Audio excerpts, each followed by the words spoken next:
Boa noite a todos. Eu queria agradecer. Estão me ouvindo bem?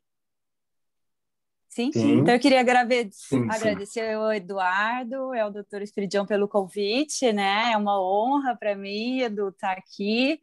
Né? O Eduardo é meu amigo, foi meu aluno. A gente não pode dizer muito isso, né, Esperidião, porque senão a gente revela a nossa idade. Mas em relação ao Brasil, ah, nós começamos aqui 18 de março a vivenciar a questão da pandemia, né, do Covid. Então foi quando isso aqui em Curitiba, Santa Catarina, nos nossos hospitais.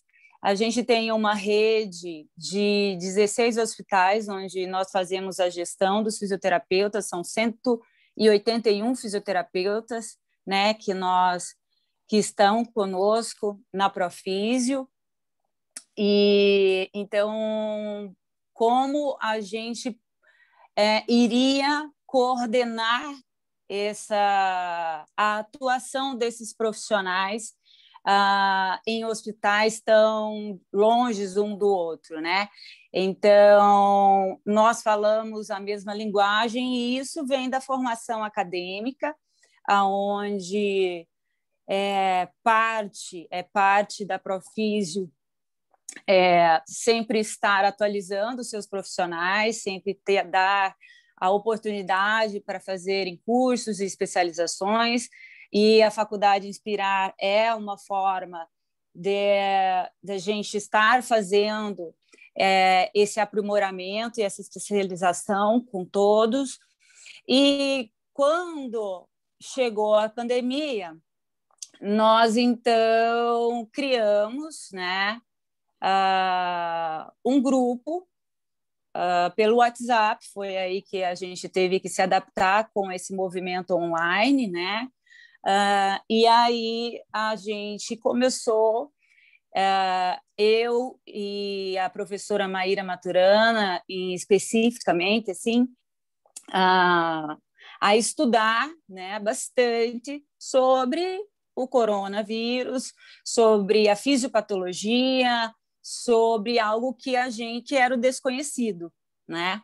E esse desconhecido fazia lesões pulmonares que a gente teve que adequar certas condutas, principalmente ventilatórias, para que nós pudéssemos estar atuando da melhor maneira possível para esses pacientes, né? Então, são pacientes que, quando eles chegam no ambiente da unidade de terapia intensiva, eles já possuem uma lesão pulmonar, e essa lesão pulmonar não era como nós estávamos acostumados com a SARA, né?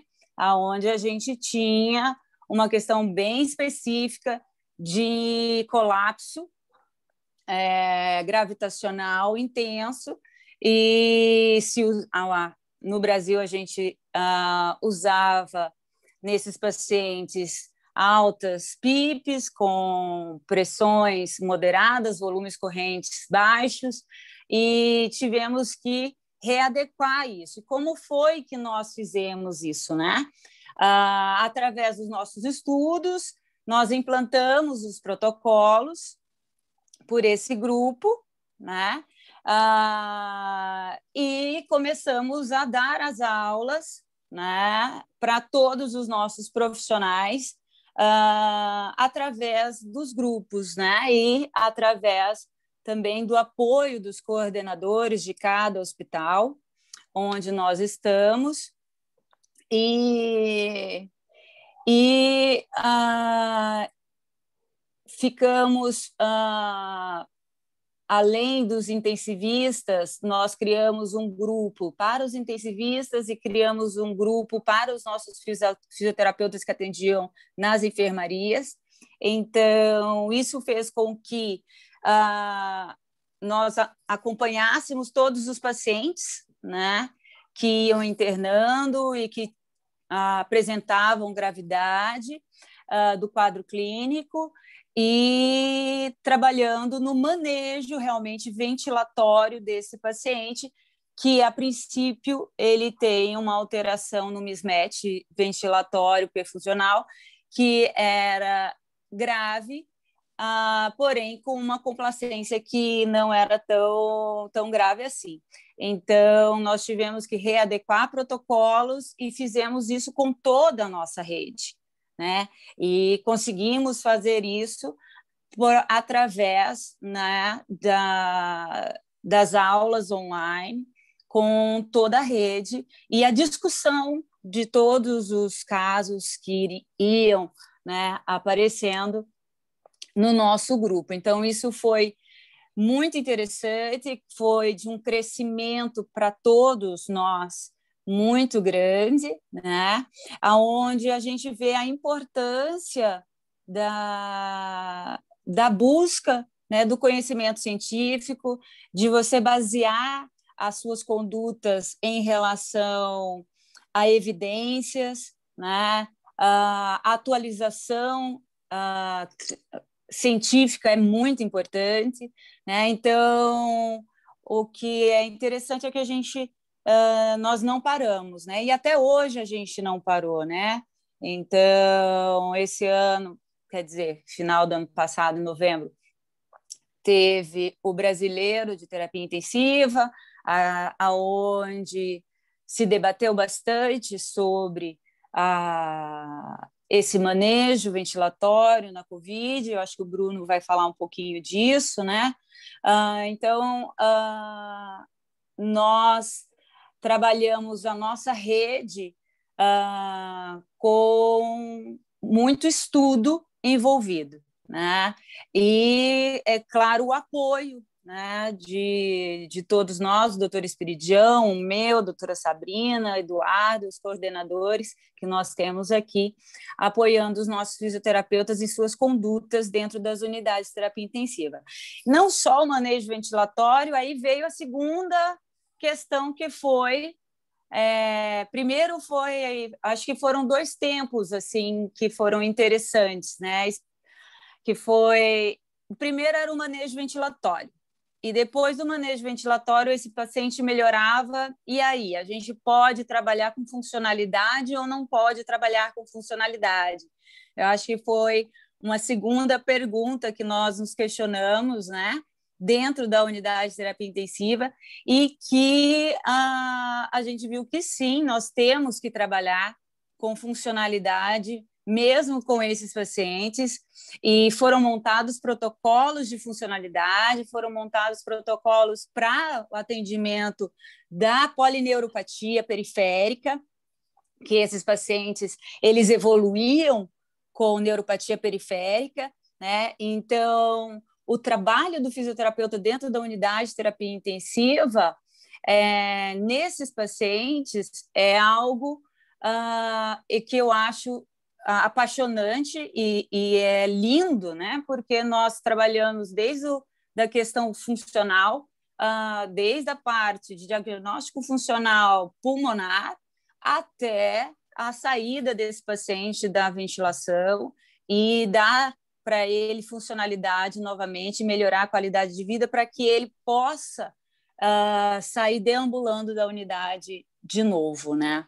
Eu acho que isso foi muito interessante, foi um debate que a gente teve, que foi muito bonito, e que a gente vê hoje os nossos pacientes dentro das UTIs trabalhando bastante com funcionalidade, fazendo caminhada, bicicleta, enfim, todo um manejo funcional que nós atuamos dentro das unidades de terapia intensiva hoje na nossa rede.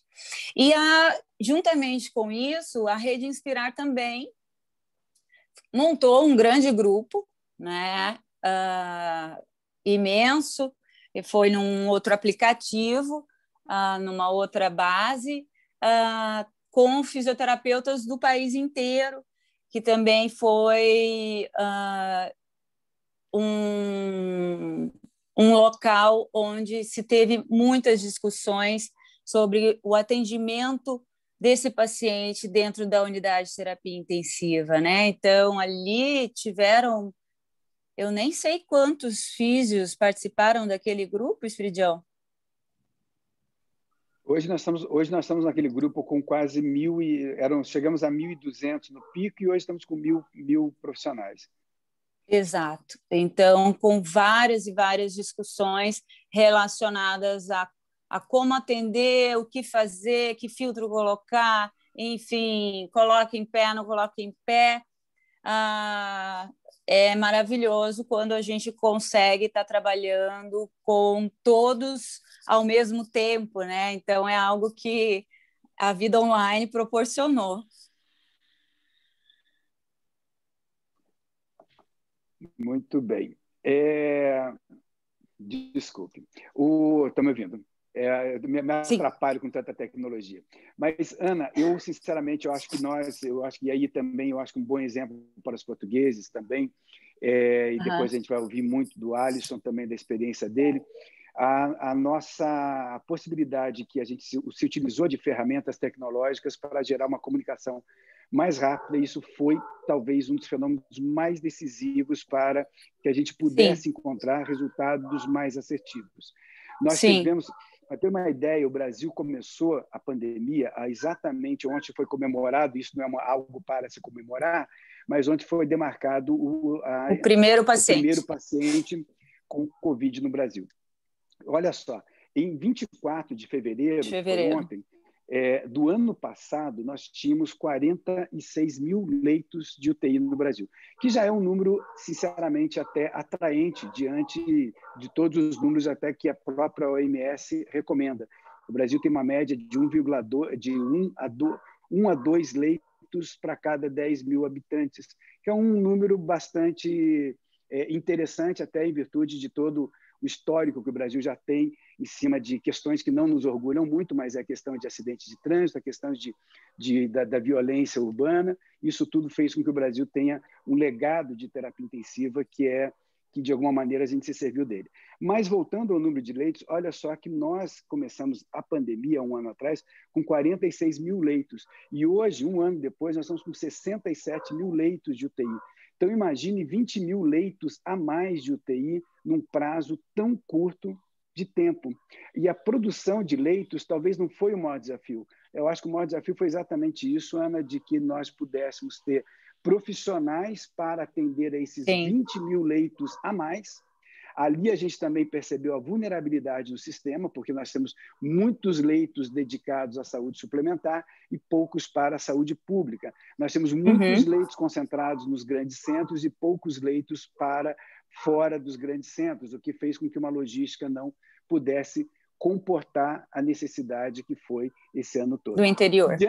Sem dúvida. E diante disso tudo, Bruno, já te chamando, nós também enfrentamos, ontem, eu acho que foi antes de ontem, ganhou as primeiras páginas dos jornais brasileiros, na Folha de São Paulo, um estudo preliminar dizendo que de cada 4 pacientes de Covid que permaneceram por mais de 10 dias internados numa unidade de terapia intensiva e foram ventilados, de cada 4, um deles morreu 6 meses após. Então, a mortalidade de 25% pós-UTI. E eu até comentava isso, inclusive, com a Ana Paula na segunda-feira, de que esse número talvez não é tão surpreendente, ainda que ele não seja nada animador, mas também, Bruno, nós já sabíamos que também nós temos que a terapia intensiva, a mortalidade pós-UTI, ela beira em torno de 17%, 18% num prazo de 6 meses a 1 ano. Bruno, o que mudou na assistência e como que você vê a assistência do Covid e já envolvendo essa questão da deshospitalização e impacto na mortalidade? Boa noite, estão me escutando bem? Então, primeiro é uma honra estar aqui, né? Professor Espiridião, uma pessoa que eu tenho muito respeito, muita admiração, né? Uma referência profissional para mim, né? Então, eu estou muito feliz em estar aqui. Dou boas-vindas também a Eduardo, com Inspirar Portugal, né? Desejo muita felicidade. Uma honra também estar aqui com a Alice, com a Ana Paula. Realmente, professor Espiridião, lembro até de um evento que a gente foi, acho que foi em 2011, né? Que a gente apresentou, falando isso, complicações pós-alta do hospital, né? E realmente existe os indivíduos, os que sobrevivem à UTI, após o ano existe um certo grau de mortalidade. Então, acho que isso é algo super importante, relevante, e que atualmente, né, antigamente se analisava apenas fatores mais clínicos relacionados a esse pós-alta, e a gente sabe, a literatura já descreve isso, que existem alguns fatores como a mobilidade, né, um nível de mobilidade no momento da alta, ele tem uma relação com mortalidade. Então, aqueles pacientes que eles são mais dependentes funcionais, eles vão ter uma mortalidade ao longo de um ano maior.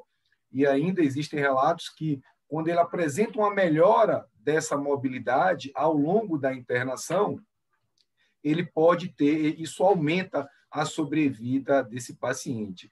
Eu acho que a COVID, na realidade, né, como o professor Espiridião falou, né, em fevereiro teve o primeiro caso, e isso tem aumentado bastante. Acho que serviu também para observar várias feridas das equipes, né? Muitos locais sem protocolo estão estabelecidos, né? E aí a importância da capacitação profissional da equipe, pois ela tem um papel fundamental. E nós, como fisioterapeutas, né, atuamos nesse paciente e podemos ajudar muito. E a gente sabe que existe uma falta de homogeneidade no Brasil, de certa forma, né? Então, em alguns locais já existe um maior alinhamento dos protocolos de algumas intervenções, enquanto em outros locais isso nem sempre é algo tão direcionado assim. E voltando para a pergunta, né, em relação ao que mudou, eu acredito que houve um olhar maior para o papel do fisioterapeuta dentro da UTI, aquela relevância dentro do tratamento, né, que, como foi falado com a professora Ana Paula, a gente sabe que esse paciente com insuficiência respiratória, que é o paciente que vai para a UTI, tem todo aquele manejo, aquela escalada da insuficiência respiratória, onde nós, fisioterapeutas, de alguma forma, podemos contribuir para que isso, em algumas situações, até evitar uma intubação orotraqueal. Sabemos ainda que as evidências são limitadas, particularmente nas terapias não invasivas. Eu estava até lendo o Survival, né, sepsis, falando sobre a COVID, e não existe ainda, né, quando você pega ensaios clínicos randomizados sobre o uso da VNI, o uso da cânula nasal de alto fluxo nos pacientes com COVID, né? Entretanto, a literatura relata que parece que a cânula nasal de alto fluxo ela acaba sendo um pouco mais efetiva que a VNI, inicialmente nos locais que dispõe e tem equipe treinada, e nós, evidentemente, só vai ter essa resposta quando tiver um estudo de qualidade. Entretanto, alguns locais, particularmente aqui na Bahia, têm utilizado com algumas respostas, mas a gente também não sabe se ele melhorou por causa da intervenção ou porque talvez ele já fosse melhorar. E aí tem toda a evolução dele, muitos dele evoluem para insuficiência respiratória, são intubados, e aí entra o outro papel do fisioterapeuta também, né, que é realizar todos os ajustes ventilatórios.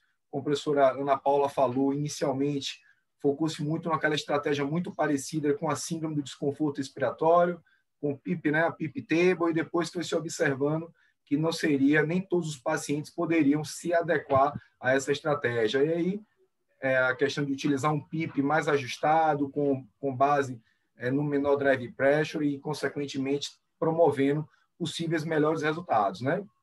E aí vem o desmame e aí vem a pergunta que o professor Espiridião falou, né, que além do nosso papel dentro do tratamento da insuficiência respiratória e do seu manejo até o desmame ventilatório, a gente tem um importante papel na mobilização precoce, já que isso também, inicialmente, a gente não tem como evitar as perdas funcionais que esse paciente vai ter, como fraqueza, alterações de amplitude, descondicionamento, limitações de mobilidade.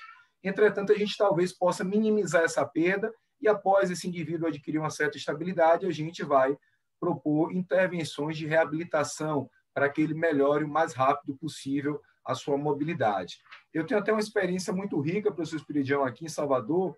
Existe uma clínica de deshospitalização que ela é pioneira no Brasil, onde ela realmente faz essa deshospitalização. Ela pega pacientes, né, relativamente agudos, pós-agudos do hospital, e vão para essa clínica estritamente para fazer reabilitação física. Eu atualmente não estou mais lá, mas tenho atendido muitos pacientes com COVID. Então, são pacientes que às vezes vão traqueostomizados, então ele vai com o objetivo de tentar a decanulação, às vezes até o desmame da ventilação mecânica, naqueles pacientes de ventilação mecânica prolongada, e o fisioterapeuta é peça fundamental desse processo, além do processo de reabilitação.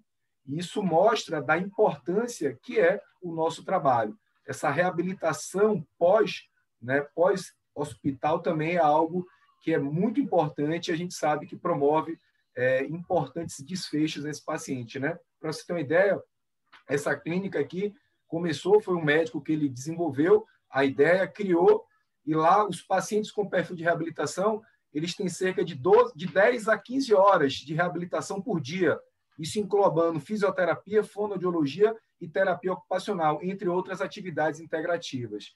E aí tem um tempo definido e, com base nisso, é dado sua alta para casa. Então, acredito que, além da importância do papel do fisioterapeuta dentro do tratamento da insuficiência respiratória, que ficou muito mais visível para a sociedade, existe esse papel também do pós-UTI, que é o papel de trabalhar essa reabilitação física e respiratória também, cardiorrespiratória, já que esse paciente apresenta grandes alterações e isso é super importante. Ou seja, a doença ela vai passar, mas os distúrbios de movimento secundários dessa doença, eles vão, o paciente ele vai estar com o paciente e é tão importante quanto que ela seja identificada e que o profissional promova, né, estratégias para mobilização, pois isso com certeza gera valor à sociedade. Esse indivíduo ele vai ter uma reintegração social muito melhor, ele vai retornar para o seu lazer, ele vai retornar para o seu trabalho, e isso é algo de extrema importância, e eu acredito que, de certa forma, isso tem melhorado essa consciência, já que a gente vive ainda num modelo muito biomédico, isso é um fato, né? A gente vive num modelo onde a doença ela é muito valorizada, e a gente sabe que o indivíduo ele é muito mais do que a doença, né? Ele tem tanto é que atualmente é a condição de saúde, né? Então o foco não é a doença, é a condição de saúde, e a doença ela é uma alteração do estado de saúde. E o doente tem todo um aspecto funcional que deve ser respeitado, né? E nós, fisioterapeutas, somos membros importantes que contribuímos para a sua melhora, para a sua recuperação funcional. Acho que é basicamente isso, aí depois a gente vai discutindo mais coisas. Perfeito, excelente, Bruno. Bruno, e é exatamente, eu acho que você resume muito bem, eu acho que a questão de que, de alguma maneira, talvez o Covid ele teve esse frescor de ser algo novidoso para todos nós, né?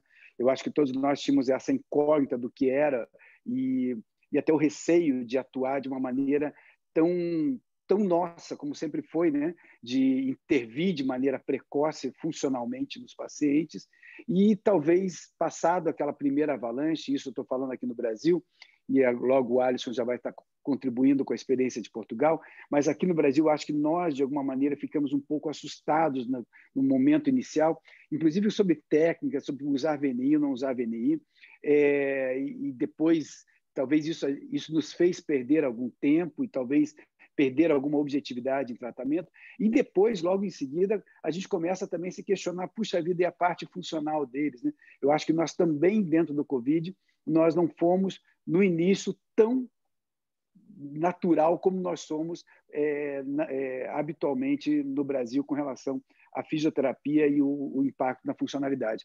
Agora, saber, Bruno, que existe aí a possibilidade, que existe uma clínica inédita até, e tomara que já não seja mais inédita, que ela já tenha se multiplicado, mas focado num pós-alta, isso realmente nos enche de esperanças.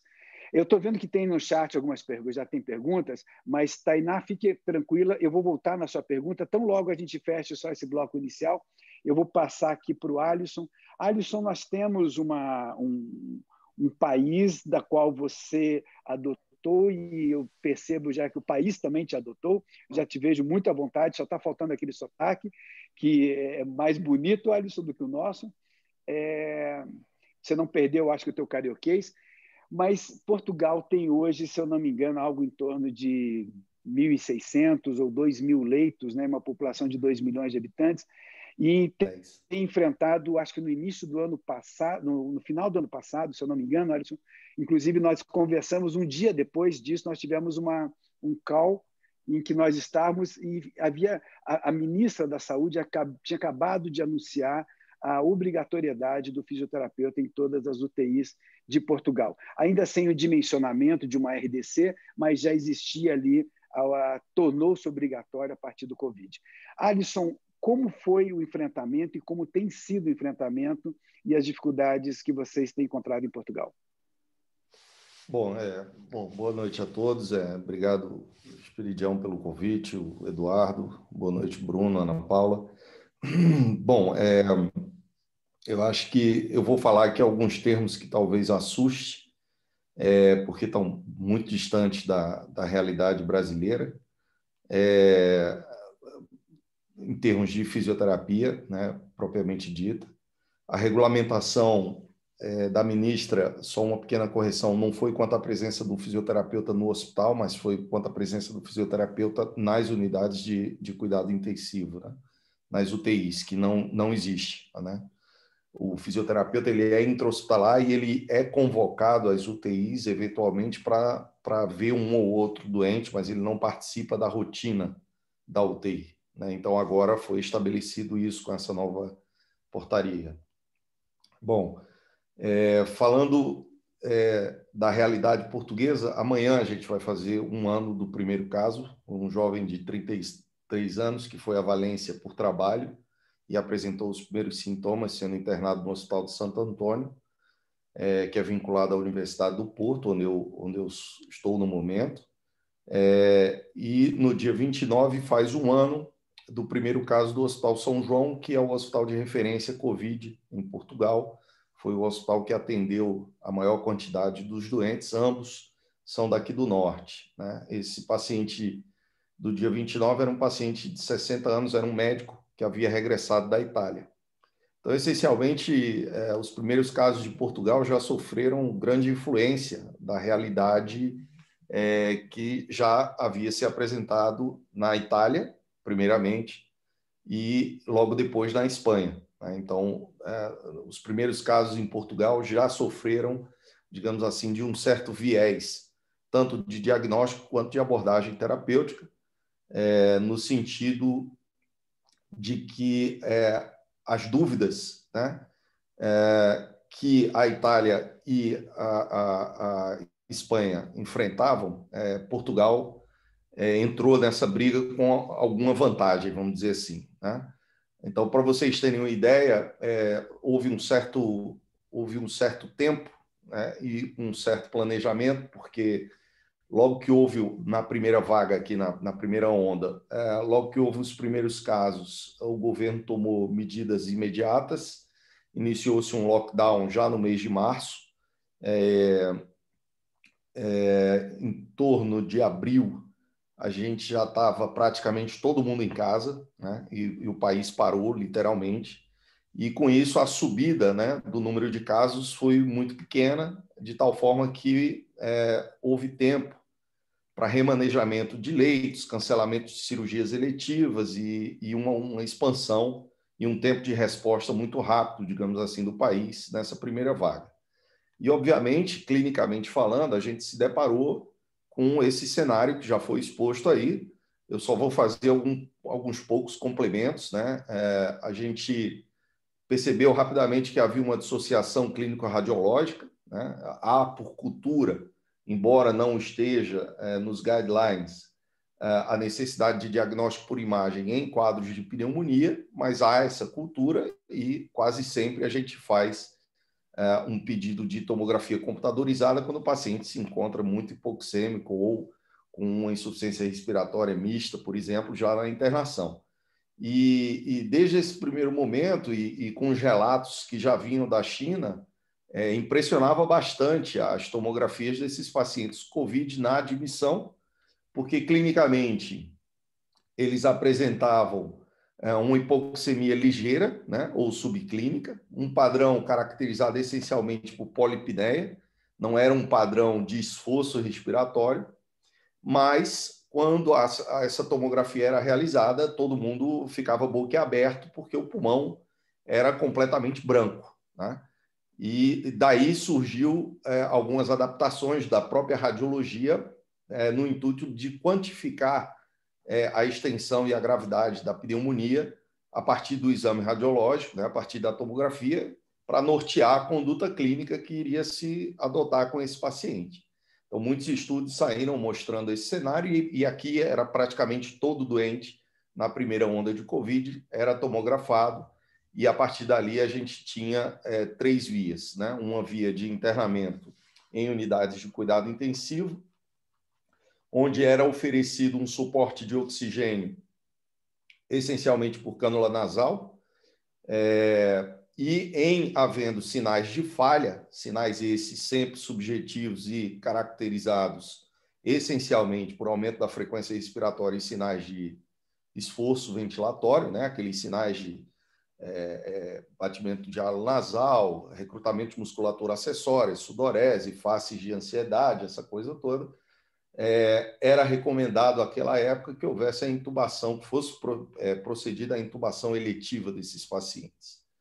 E rapidamente a gente percebeu que esse critério de intubação, baseado nessa percepção subjetiva da dispneia e do esforço respiratório, e a relação PF, né?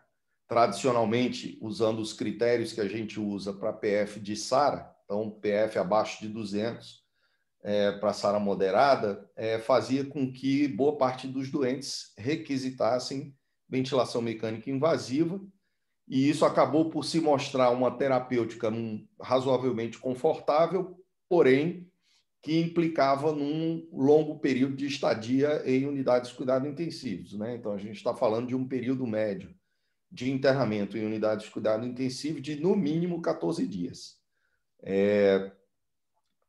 Nesse contexto, a gente começou a ver um aumento da incidência de infecções associadas, nomeadamente a pneumonia associada à ventilação mecânica,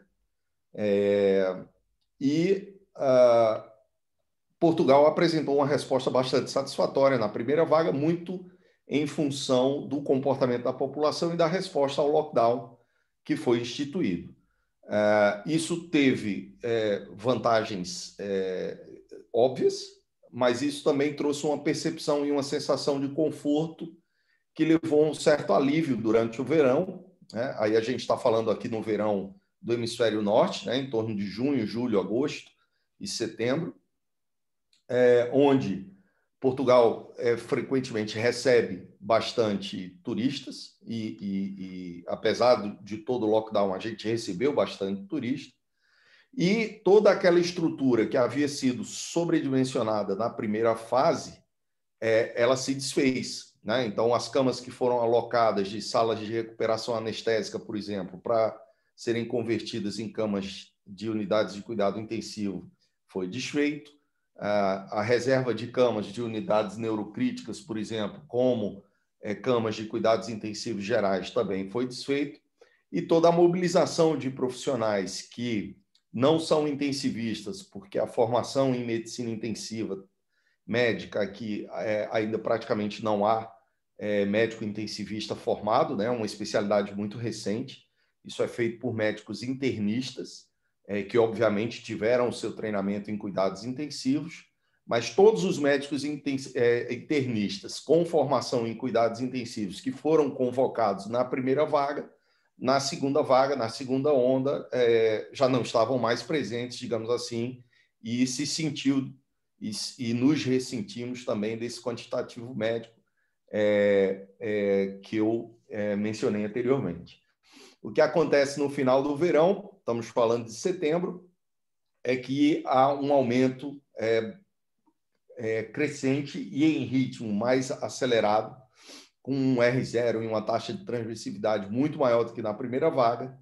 E esse aumento agora, ao contrário da primeira vaga, ele começa no sul do país. Então, Lisboa e região do Alentejo, que é a região onde ocorre aqui a temporada de férias. Essencialmente, a gente está falando do sul de Portugal, que é o Algarve, região que recebe muitos ingleses na temporada de férias.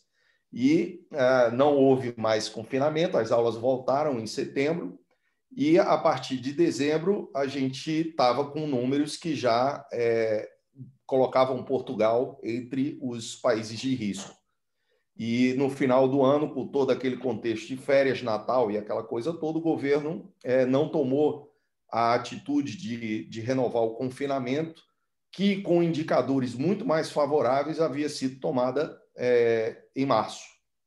Então, a consequência foi que aí, efetivamente, o sistema de saúde se pôs novamente em sobrecarga.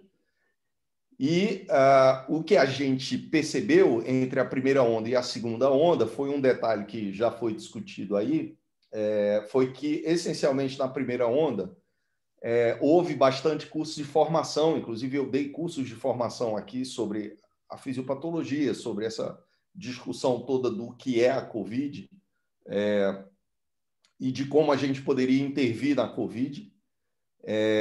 E, de certa forma, houve uma certa mudança de paradigma, de tal forma que agora, na segunda vaga, a ventilação não invasiva, seja por qualquer modalidade, e é importante que se esclareça que ventilação não invasiva é qualquer forma de ventilação em que a gente não tem a instituição de via aérea artificial, seja tubo endotraqueal, seja máscara laríngea, seja cânula de traqueostomia. Então, a ventilação não invasiva, seja ela por pressão positiva, seja simplesmente por catéter nasal, passou a ser utilizada quase que de rotina nesses pacientes. A gente passou a entender que a COVID se tratava essencialmente de um quadro de insuficiência respiratória tipo 1, portanto hipoxêmica, que aquilo que se apresentava como uma potencial dispneia ou esforço respiratório era, na verdade, um quadro de polipneia, que poderia ser frenado farmacologicamente.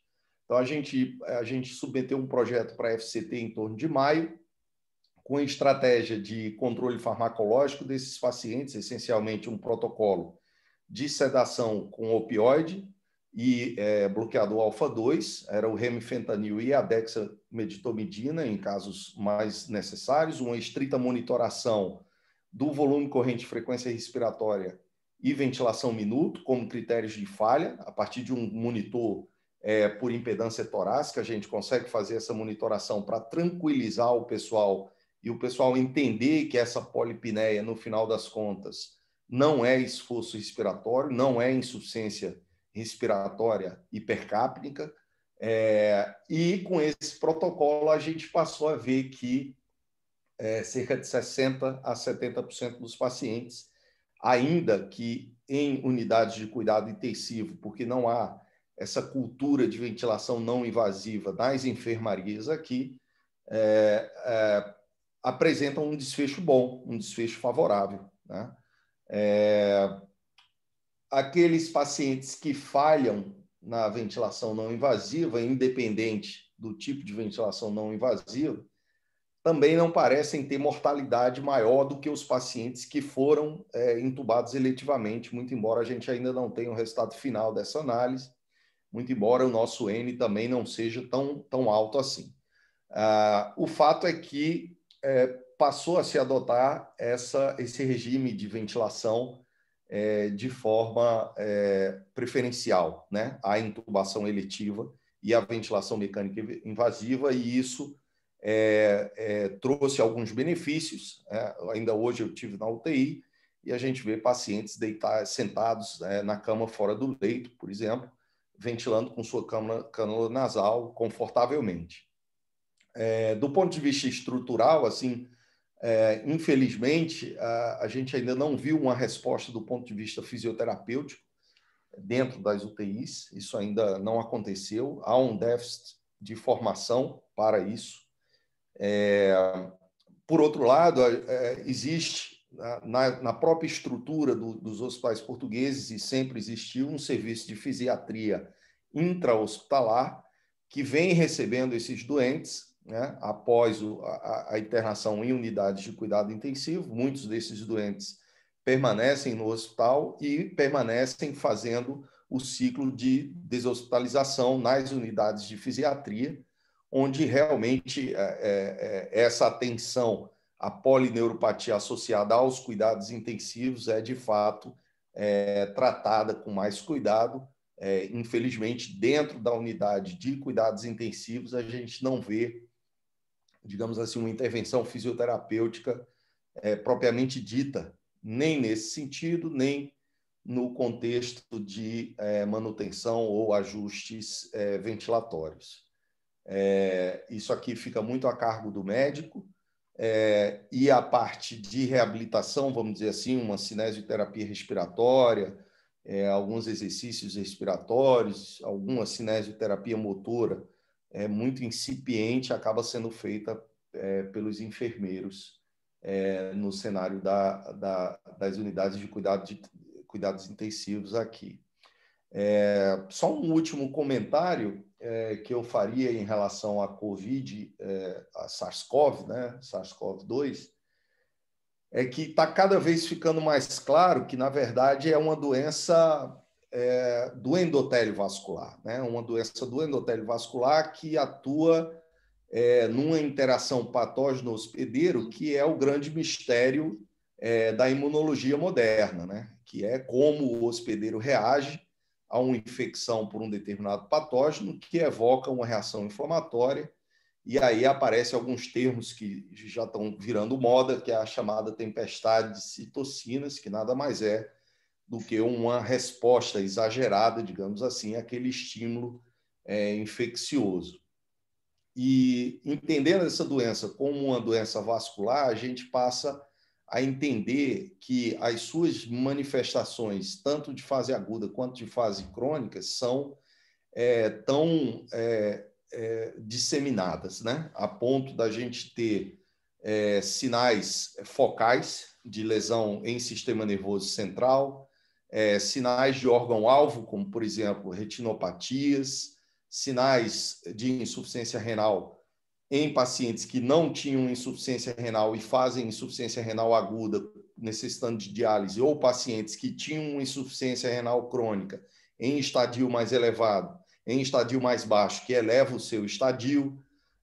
A gente nota o aumento da incidência de trombose venosa profunda, a gente nota o aumento da incidência de infarto agudo do miocárdio, a gente nota o aumento da incidência de microTEPs, né? Microtromboembolismos pulmonares, e nesse contexto a gente entende que o sistema músculo-esquelético de forma nenhuma vai ser privado de efeitos associados a essa doença do endotélio vascular. Então, a gente nota o surgimento de miosites em uma série de pacientes, inclusive o LDH, que é um marcador de fase aguda, costuma estar bastante elevado nesses pacientes. E a gente percebe as vasculites de grandes vasos, né? A vasculite de Takayasu, que aparece aí em algumas crianças, a vasculite de Kawasaki também, que aparece aí em algumas crianças, como exemplos que nos fazem crer que, de fato, essa doença é uma doença do endotélio e o pulmão acaba sendo apenas uma janela onde, muitas vezes, esses sintomas da doença endotelial se manifestam primeiro com esse infiltrado pulmonar em função da alteração da permeabilidade da barreira alveolo-capilar. Então, esse é o cenário que eu vejo essencialmente em termos de evolução. Aqui no norte, a resposta à segunda vaga foi muito boa, foi muito eficiente até. Existe um sistema de classificação de gravidade dos doentes e a gente consegue escalonar os doentes mais graves para terapia por ECMO, né? A gente tem um centro de ECMO aqui no São João que deu uma resposta bastante favorável. A gente chegou a ter 16 doentes em ECMO simultaneamente, numa unidade de cuidados intensivos dedicada quase que exclusivamente ao ECMO. E os critérios de escalonamento aqui acabam sendo o tempo efetivo, né? Então, até 7 dias de ventilação não invasiva, sem melhora clínica do PCR ou com indícios de falência de um ou mais órgãos, acabam sendo indicações para intubação orotraqueal ou até para o escalonamento direto para o ECMO, dependendo do grau de falência de múltiplos órgãos, comorbidades e assim sucessivamente.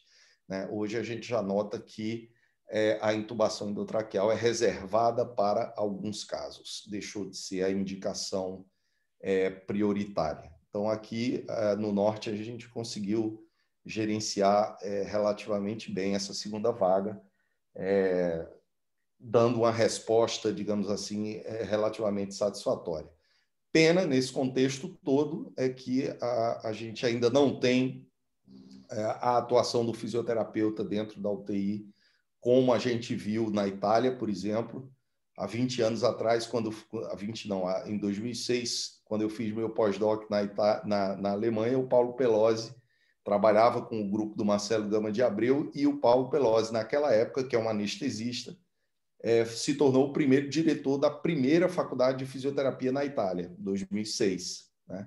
E hoje a gente sabe aí no mundo o quanto os italianos, os médicos italianos, os intensivistas italianos falaram da atuação da fisioterapia nos cuidados intensivos nessa pandemia de Covid. Né? Então, que isso fique como um alerta e como uma sinalização no sentido de que a gente precisa andar rápido aqui para chegar, pelo menos próximo, de onde eles já conseguiram chegar nesse curto espaço de tempo. Alisson, eu quero fazer alguns comentários de algumas perguntas, mas antes de vir para as minhas perguntas, eu queria aproveitar já todo esse teu repertório extraordinário de conhecimentos para responder já a pergunta da Tainá, e eu já estou angustiado com a pergunta dela aqui. Ela pergunta aqui, Alisson, se tem um período ideal para realizar a traqueostomia em pacientes COVID ou segue a mesma regra dos demais pacientes? E aí depois eu quero retornar para fazer alguns comentários sobre a pandemia em Portugal. Os critérios de traqueostomia são até hoje critérios muito subjetivos e muito discutidos, né? Existem serviços que têm critérios meramente temporais, né? Então, a ausência de perspectiva de desmame nos primeiros 14 dias de ventilação mecânica seriam critérios em alguns serviços para se fazer traqueostomia. Eu considero esses critérios temporais uma grande falácia, né? O grande medo, digamos assim, que a gente associa à presença do tubo endotraqueal são as lesões de traqueia, né? Nomeadamente as traqueomalácias, associadas às pressões elevadas no cuff e isquemia por baixa perfusão. Mas, assim, esses critérios caem completamente por terra quando a gente trabalha num cenário tão instável quanto esse da Covid. Eu diria que mais importante do que um critério absoluto, Tainá, é o critério dinâmico, vamos dizer assim. E um dos critérios dinâmicos que a gente está estudando aqui são esses marcadores de fase aguda, porque quando a gente entende que esse problema da resposta do sistema imune, ele é, na verdade, uma resposta toxêmica, né? O organismo se defende produzindo muitas citocinas que levam a um quadro inflamatório desregulado. Vamos lembrar que a inflamação é um processo fisiológico e que possui citocinas que são pró-inflamatórias e anti-inflamatórias, e que isso ocorre dentro de um balanço. Quando esse balanço não ocorre mais, há a persistência de indicadores de toxemia, que são essas proteínas de fase aguda. A mais popular dela é o PCR, né? Uma proteína C reativa que é produzida pelo fígado nessas condições. Esse marcador, a gente vê uma dinâmica muito interessante em uma boa parte dos pacientes que apresentam uma queda sustentada dessa PCR ao longo desses 7 primeiros dias. Esses acabam sendo pacientes que, mesmo em ventilação não invasiva, ou até quando em ventilação invasiva, sugerem uma resposta em termos de toxemia que a gente chama de respondedor. A gente não pode esquecer que no meio disso tudo, em janeiro do ano passado, saiu um paper no JAMA, publicado pelo grupo do Jesus Vilar, aqui das Ilhas Canárias, mostrando que a dexametasona era uma droga efetiva e que reduzia a mortalidade em pacientes com SARA, né? SARA ainda, SARA típica. E, essencialmente, o que se viu depois foi que a dexametasona, em doses anti-inflamatórias, 6 miligramas por dia, reduziam essa toxemia naqueles pacientes mais toxêmicos. Então, o que a gente notou foi que o protocolo com manejo da sedação, mantendo o paciente com RAIS -1,0, que é aquele fácil despertar, sonolento com fácil despertar, em infusão contínua de remifentanil, 6 miligramas por dia de dexametasona e monitoração diária dessas variáveis que a gente costuma ver o tempo inteiro, né? Então, dedímero, ferritina, PCR, LDH, como marcadores de toxemia, apontam para o cenário de que muitos pacientes apresentam uma queda sustentada ao longo desses 7 dias e não precisam ser intubados, e quando intubados ou quando já em ventilação mecânica, não precisarão ser traqueostomizados, porque a gente está entendendo que há uma resposta favorável, digamos assim, a essa terapêutica instituída, né? É o que a gente tem visto aqui. Muito bem, obrigado, Alisson. Bom, nós temos aí a possibilidade, fiquem à vontade para fazer mais perguntas e a gente vai tentando abrir para todos. Alisson, eu fiquei assim assustado até, sinceramente, eu acho que eu não vi na minha vida 16 pacientes em ECMO. Talvez eu não tenha visto mais que 5. A nossa realidade aqui, pelo menos nas UTIs que nós estamos, ela é muito distante disso tudo. O que dá para perceber é que realmente a gente enfrenta abismos diferentes entre Brasil e Portugal. Talvez a questão que você mesmo menciona, a questão do papel e a posição do fisioterapeuta na sociedade de terapia intensiva, na sociedade como um todo, ela é muito tímida ainda, apesar de brilhantes profissionais que Portugal tem. Aí o exemplo do Miguel, que é um grande amigo que gostaria de estar conosco hoje e que não pôde estar em virtude de estar hoje, nesse momento, no hospital. Mas, e aí tem um abismo, que é a mão de obra, talvez, em Portugal, e tem a tecnologia a seu favor e não tem a mão de obra. Mas eu queria colocar também para o Bruno e para a Ana, se vocês acharam, assim, eu percebo que, se a gente for fazer uma conta rápida no Brasil, estou considerando aqueles 67 mil leitos no Brasil, a conta que se faz é que, mais ou menos, o Brasil precisaria de mais ou menos 30 mil profissionais fisioterapeutas para atuar nesses 67 mil leitos. Na mesma proporção, se a gente for usar os 1.600 leitos de Portugal, Portugal precisaria de mais ou menos 600 profissionais. Mas eu acho que essa dificuldade é tão grande num quanto no outro, porque estamos falando para um país de 200 milhões de habitantes, quanto um país de 10 milhões de habitantes. Mas a minha pergunta, Ana, Bruno e Alisson, é se vocês encontraram neste último ano, ou até então, a dificuldade maior no quantitativo ou no qualitativo, ou as duas coisas foram realmente desafiadoras no perfil dos profissionais que vocês estiveram na busca ou etc. Sim. Então, aqui eu senti a dificuldade em relação em ambos, né? No primeiro momento, na questão do paciente, do fisioterapeuta que fosse especialista e tivesse todo o conhecimento de intensivismo para estar atuando dentro das unidades. A gente teve uma certa dificuldade em relação a isso, né? E com o aumento do número de leitos e com o número de casos, onde nós tivemos que também aqui fizemos lockdown e passamos para a bandeira vermelha, enfim, nesse momento a gente chegou um momento em que nós também tínhamos a dificuldade do quantitativo, né? Não só o qualitativo, né? Mas o quantitativo, que, a meu ver, foi algo que foi mais angustiante, porque o qualitativo a gente consegue ensinar para esse profissional fisioterapeuta quando fazer estágios, né? Então a gente começa ensinando ele a parte de fisioterapia respiratória dentro das enfermarias, e você, dia a dia, com ele, vai, aos poucos, dando a formação e capacitação para ele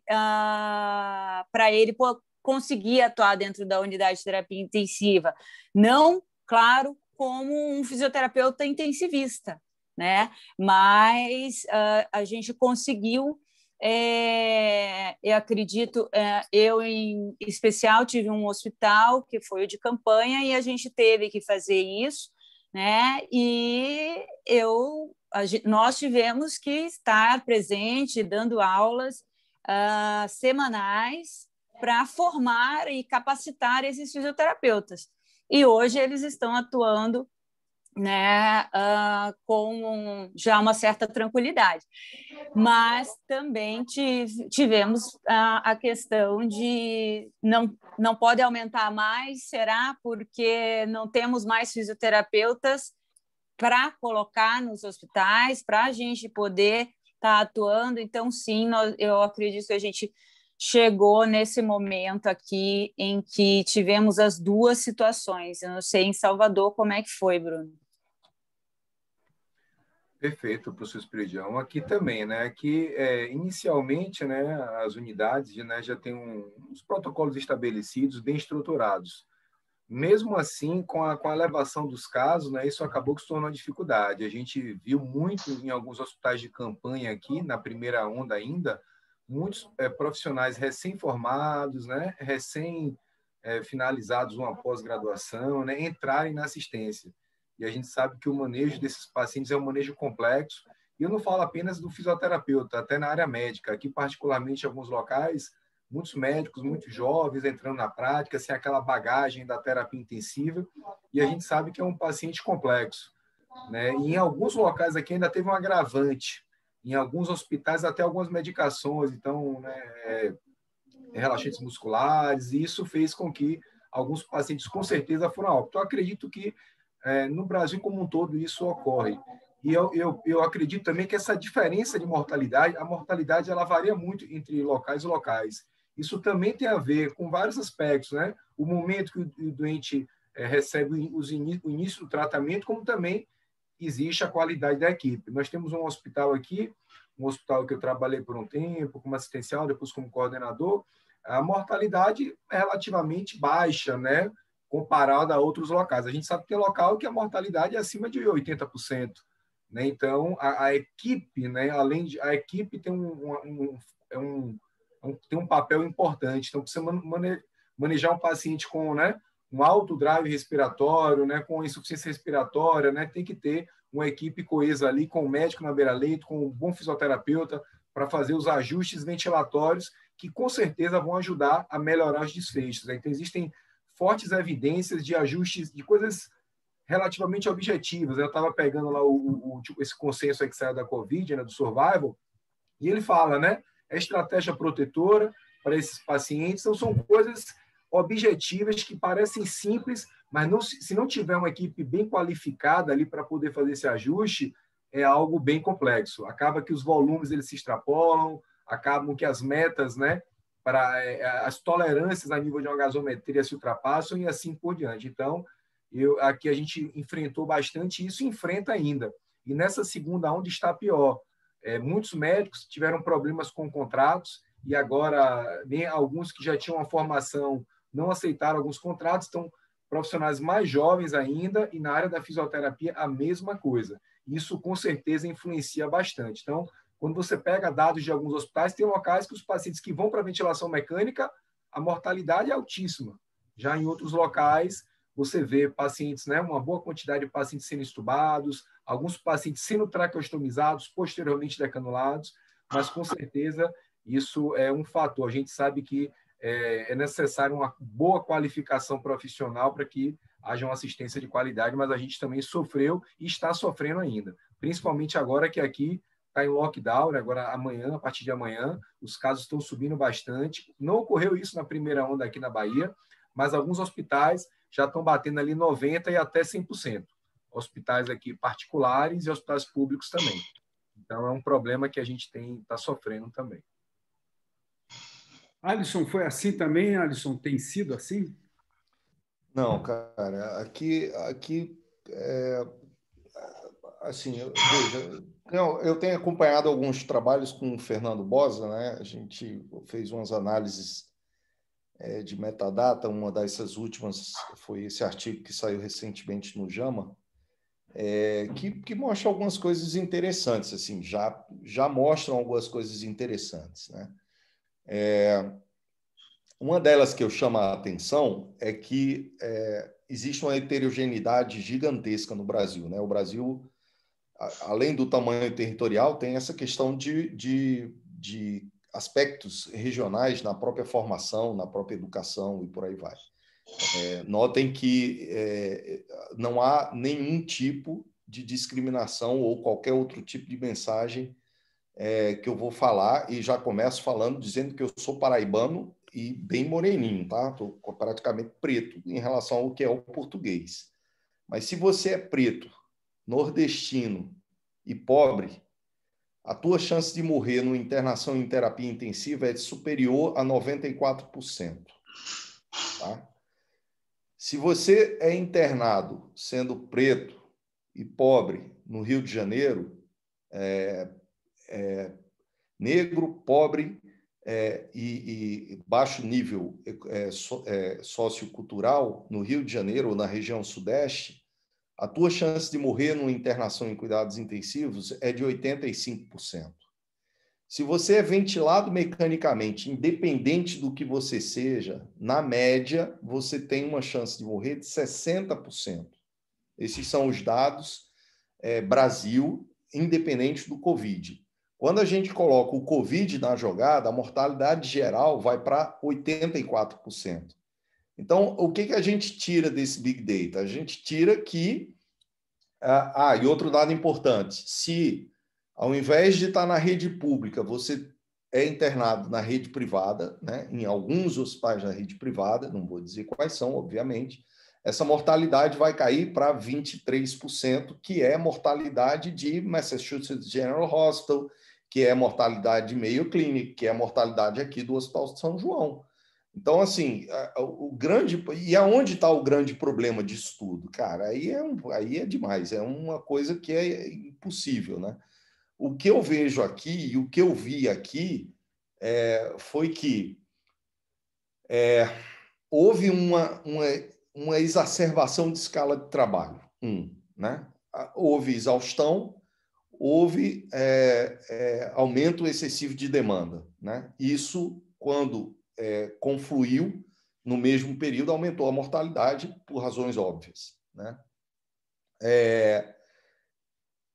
Além disso, houve sobrecarga, principalmente para os enfermeiros, porque, imagina, os enfermeiros são, aqui em Portugal, fisioterapeutas e enfermeiros no que tange as atribuições, vamos dizer assim, dentro da UTI. Né? Então, se a gente conta que o enfermeiro aqui vai lá e faz uma cinesioterapia respiratória, uma cinesioterapia motora, não querendo aqui entrar em qualquer mérito de discussão de qualidade ou do que de fato está sendo feito, mas eles fazem, houve uma sobrecarga gigantesca, né, para esse pessoal. E, no final das contas, quando houve limitação de pessoal, houve por não haver, de fato, equipe suficiente devidamente formada para atuar nos cuidados intensivos. E o grande problema, principalmente com o pessoal da enfermagem, foi que o pessoal não queria fazer. Então, quem fazia enfermagem fora, quando foi convocado, eu não vou, não. Vou agora. Nunca fui, não sou treinado para isso, por que eu vou? Né? E, do mesmo jeito, várias áreas médicas também não vieram, né, atuar na linha de frente dos cuidados intensivos. Mas já havia uma estruturação e uma formação aqui que digamos assim, uns lugares melhores, outros piores, mas especificamente no São João e no Santo Antônio, que são as realidades que eu conheço, a resposta foi muito boa, foi muito boa. Isso não se aplica a todos os hospitais. Então, somos um país muito pequeno, né? Mas e nesse país tão pequeno a gente vê heterogeneidade, a gente vê lugares onde a mortalidade foi muito maior do que outros, e isso está sendo analisado, e inclusive isso é tema de estudo aqui, para se entender de fato o que está pior e o que está melhor em certos casos. Mas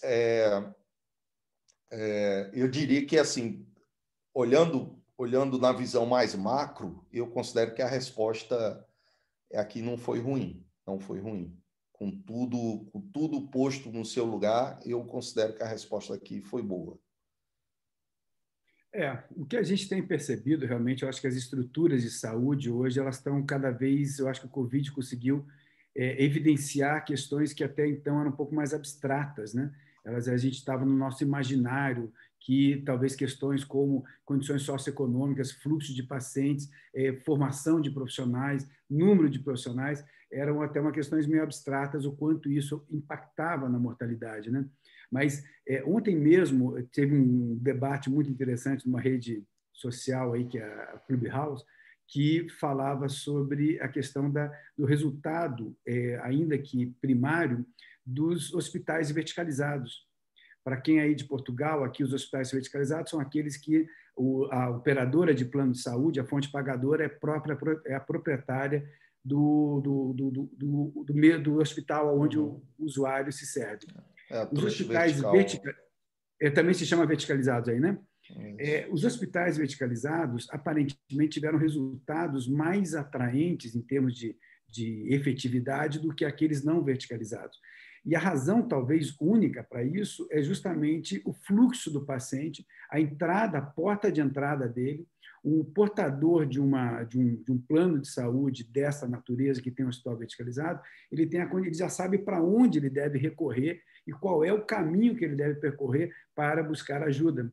Enquanto que um outro, ele vai bater na porta de um que encaminha ele para outro e que não tem a obrigação de atender naquele momento, grave, que leva para outro, e que vem exatamente naquilo que o Bruno comentava, de que atuações mais abreviadas, mais rápidas, elas se mostraram mais efetivas, né? Então, quanto mais rapidamente esses pacientes foram atendidos, claro, por um lado, e por outro lado, claro, isso também sozinho não faz resolver absolutamente nada, precisaria também de tecnologia, de equipamentos e mão de obra qualificada, que encontra justamente nos abismos aí que a própria Ana Paula comentava, de que no primeiro estágio nós encontramos uma dificuldade de quantidade e depois vinha a qualidade, né? Então, como é que a gente conseguia misturar? Só um comentário rápido em cima do que você falou. Eu acho que tem um ponto aí super interessante, porque assim, quando a gente vai nos 60% de mortalidade do paciente que desenvolve uma falência de órgão, que é a da bomba ventilatória, necessitando de ventilação mecânica, a gente começa a questionar o manejo da ventilação mecânica e como esse conhecimento é disseminado e como a formação é dada efetivamente, né? E eu me lembro de algumas frases que são muito interessantes assim sobre a ventilação mecânica e que sobre um determinado momento dessa pandemia eu disse e vai dar ruim. Eu me lembro que olhando com o meu olhar de engenharia biomédica, a gente sempre preconizava que se houvesse uma única marca em todo o hospital, a possibilidade dessa equipe ser melhor treinada e responder melhor a situações críticas era sempre muito melhor. E eu não sei se vocês lembram, mas no início dessa pandemia houve essa corrida para os ventiladores e acabou que houve uma compra de multimarcas, porque ninguém conseguia comprar. Isso é um fator que quase nunca é discutido nesses artigos de Big Data, né? Mas é a entrada de múltiplas tecnologias com um treinamento que é dado no tempo que a gente tem.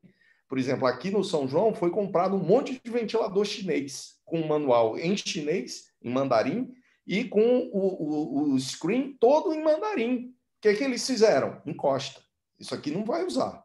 A gente vai usar em último caso, mas isso aqui não pode ser usado, porque se for usado, resgata ventilador que estava lá no almoxarifado para ser descartado, pega lá aqueles MA1, pega lá aqueles Bennetts antigos, traz isso para cá, que isso a gente sabe mexer. Mas esses não. Então, assim, tem muito aspecto aí envolvido nesse contexto da ventilação mecânica que foi muito evidenciado nessa pandemia, né? Assim como também houve um aspecto muito positivo que foi o nosso tempo de resposta.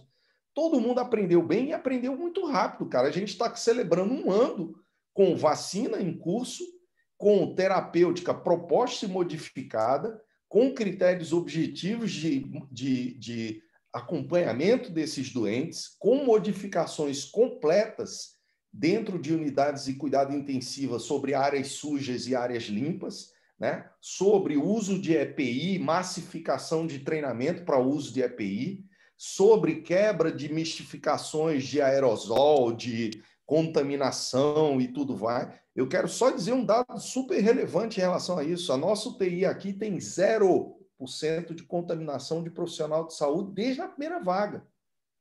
Né? A UTI do São João tem 0% de contaminação. E está lá paciente com cânula de alto fluxo, está lá paciente com VNI, está lá paciente com helmet, está lá paciente com full face. Né? Então, houve uma readequação, houve um treinamento, houve uma preparação e houve uma resposta muito rápida em relação a isso. Então, isso também é um ponto super positivo, digamos assim, que fica como legado. Né? Sem dúvida, Alisson.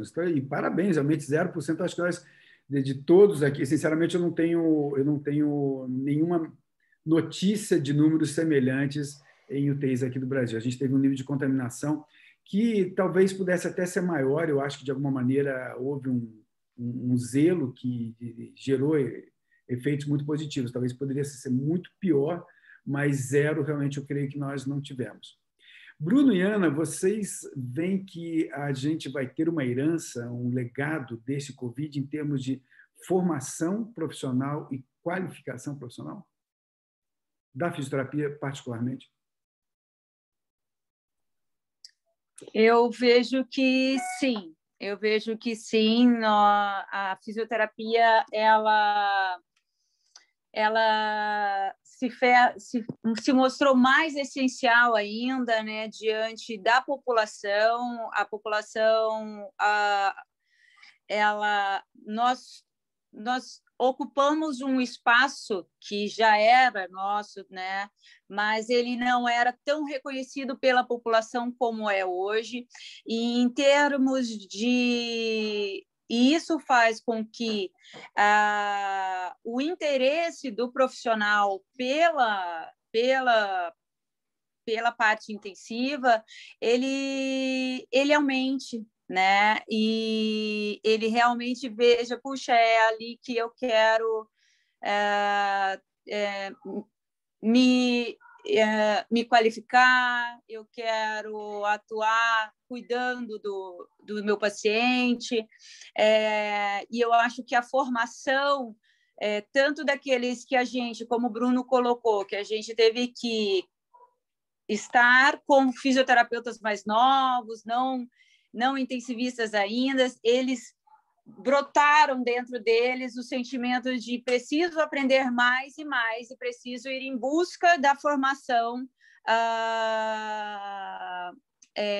da Lato Sensu, preciso ir em busca de uma residência, de um treinamento e serviço para aprimorar, e porque eu realmente me encaixei nesse ambiente e é com isso que eu quero trabalhar. Então, pelo menos é isso que eu vejo hoje, com um grande número de fisioterapeutas aqui em Curitiba que têm interesse hoje pela formação, né, que eles não tiveram, né, porque eles viram que, puxa vida, eu não imaginava que seria assim, que o nosso papel era esse aqui dentro. Então, eu acho que sim, o legado ele é positivo.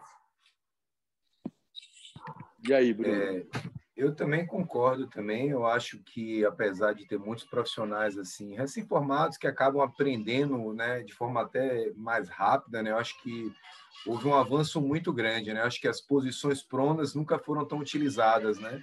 Então, em algumas unidades aí 6, 7 pacientes pronados, a própria monitorização da mecânica, o ajuste adequado de uma estratégia protetora, né? Falar de driving pressure, eu acho que houve um avanço muito grande, ajustar a PIP com base em driving pressure, acho que isso foi bastante importante, acho que desmistificar algumas coisas, como a Alisson falou, em relação à questão dos aerosóis, né, esses riscos, e você poder aplicar uma conduta e até discutir também essas evidências, né, são importantes. Então, acho que isso é uma herança. Eu acho que eu acredito que o fisioterapeuta ele gera valor, ele modifica resultado. Quando a equipe é treinada, ela é qualificada. Isso a gente pode ver nos centros onde você tem uma equipe, né, que tem um protocolo estabelecido, claro, isso ajuda bastante. E eu acho que isso é uma herança bastante importante da Covid, não só no tratamento agudo, como também no pós-agudo. O fisioterapeuta muda a vida daquela pessoa através de suas intervenções, né? E acho que isso vai ficar. Eu acho que agora o desafio é transformar isso em valor, para também melhorar as remunerações, né? Porque eu acho que isso é um desafio. O que a gente faz é muito importante, né? Tratar a Covid é importante, mas tratar complicações da Covid, né? Isso está associado, às vezes, a um trabalho de um fisioterapeuta, a um trabalho de um fonoaudiólogo, ao trabalho de um terapeuta ocupacional. Isso é tão relevante quanto, né? E aí eu destaco, nessa clínica que eu atuei, lá o serviço de pagamento para o SUS é por resultado. Ou seja, quando o paciente chega, você cria uma meta e um objetivo para essa pessoa. E, com base nisso, você faz todo um direcionamento e uma relação muito transparente. Então, quem precisa de atendimento tem que ter atendimento, quem não precisa não tem que ter. E você aumenta atendimento e reduz. Então, acho que a gente tem que caminhar por esse sentido para que cada vez mais o nosso trabalho, né, que gera resultado, que ele também seja traduzido em melhores remunerações. Isso é importante também, mas eu acho que vai ser um legado muito importante e que vai ficar e que agora dá continuidade. Exatamente, Bruno. E, inclusive, até a Laura até escreve ali, obrigado, Laura, por você estar conosco aqui. E ela pergunta como monetizar essa valorização. Eu acho que esse é o grande desafio daqui para frente. A gente teve uma fisioterapia de uma maneira exposta em todas as vitrines como nós nunca tivemos em toda a nossa história.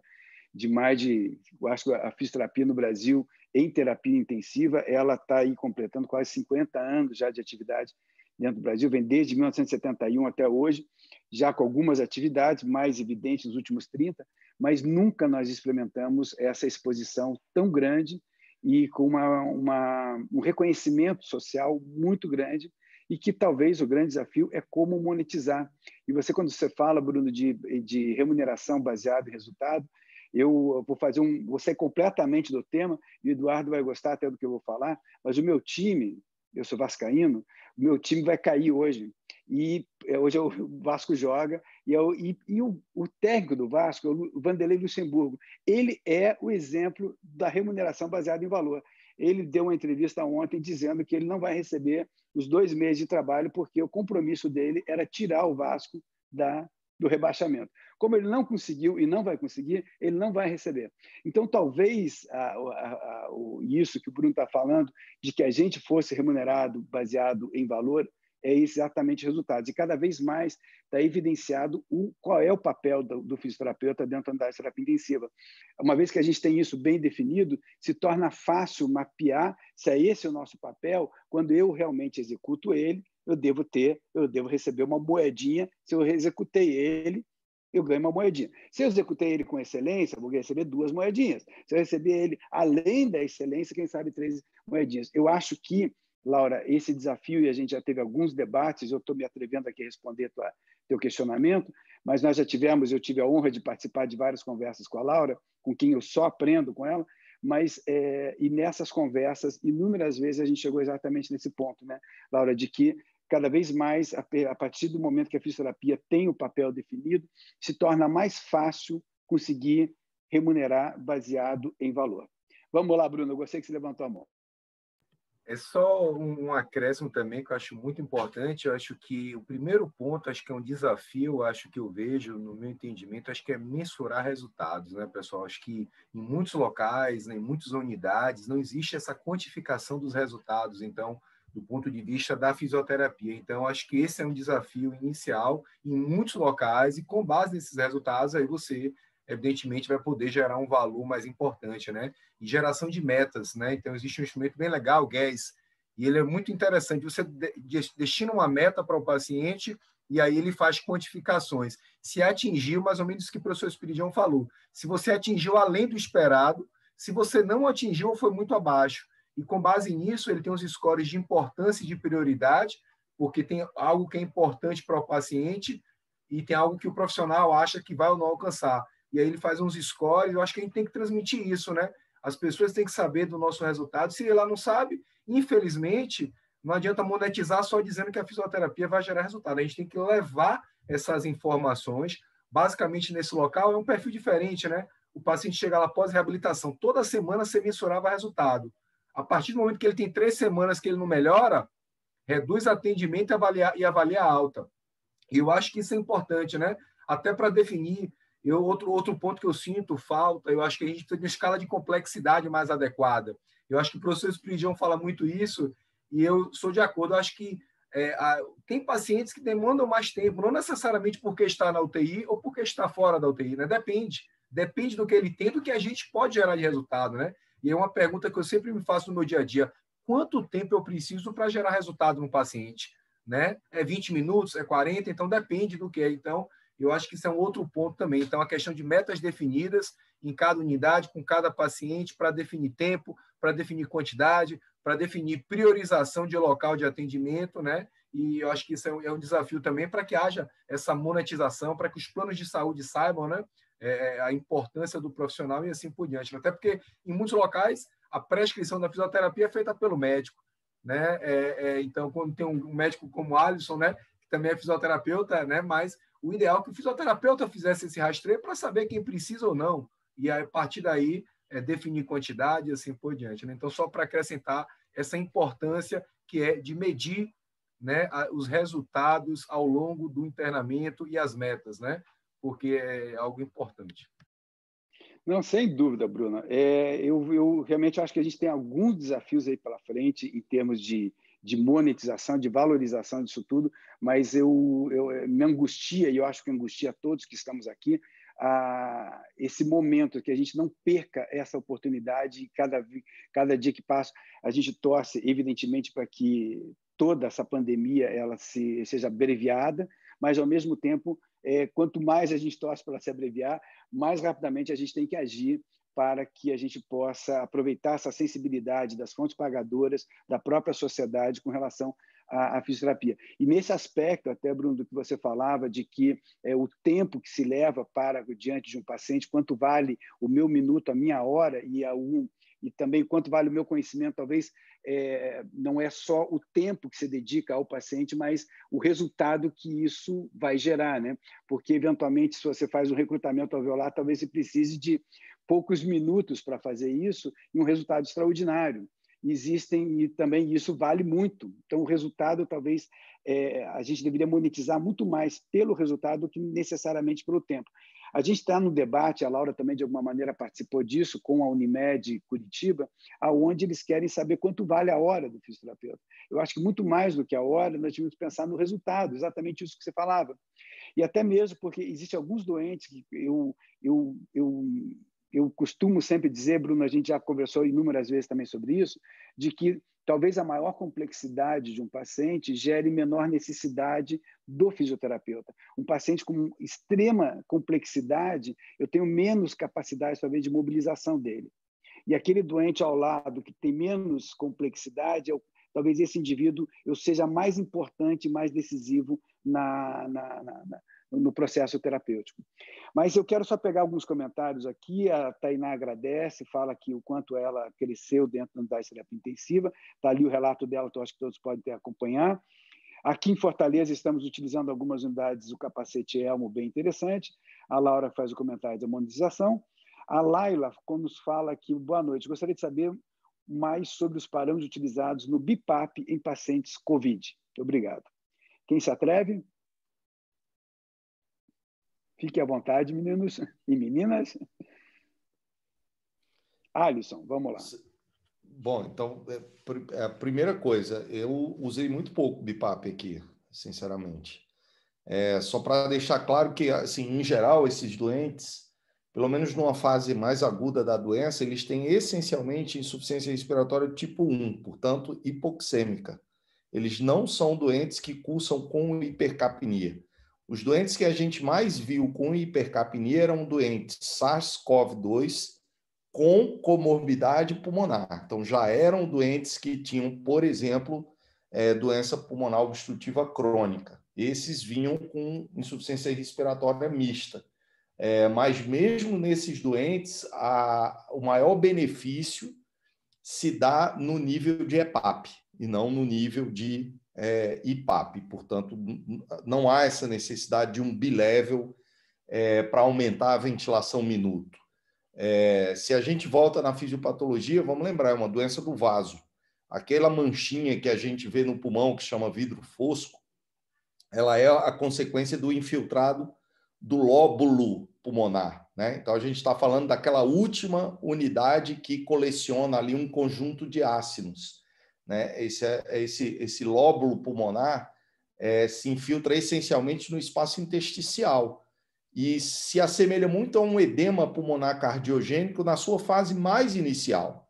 E a gente trata edema agudo de pulmão com o CPAP, né? A gente não precisa do bilevel, né? Não é um distúrbio que você precisa lavar CO2, aumentar a ventilação minuto para lavar CO2. Ele é um distúrbio que você precisa essencialmente de oxigênio e pressão positiva nesse contexto, né? Quando a gente tem a insuficiência respiratória tipo 1 mais incipiente, que é com aquela hipoxemia subclínica, doente jovem saturando 92%, sem doença pulmonar prévia, esse é um início da doença ainda tão incipiente que você nem da pressão positiva precisa. Então, você pode se dar o luxo de usar o catéter nasal de alto fluxo, por exemplo, que no máximo vai gerar ali 5 centímetros de água de EPAP se o indivíduo tiver com a boca fechada, porque se ele abrir a boca, foi tudo. Então, é muito esse racional, né? Os COVIDs que a gente vê com hipoxemia subclínica se beneficiam só de uma estratégia em que a gente consegue ofertar de forma confortável o oxigênio. E sempre lembrem que o SINAF ou o ONAF, cara, nada mais é do que aquele TGI que se usava antigamente, que do fundo era um catéter para jogar oxigênio em alto fluxo. Então, é só mais confortável para o paciente, mas a ideia é a mesma, é ofertar altas frações de oxigênio. Esses doentes se seguram bem. Aqueles que já têm um infiltrado mais pronunciado podem se beneficiar mais de uma pressão positiva junto com a oferta de oxigênio. Aqueles que já tinham comorbidades e agora são SARS-CoV positivo, que se apresentam com insuficiência respiratória mista, podem se beneficiar de uma estratégia que, além da pressão positiva e dos altos níveis de oxigênio, apresentem também uma certa suporte para lavar CO2 e aumentar a ventilação minuto. Tá? É uma escadinha de progressão de severidade, ao meu ver.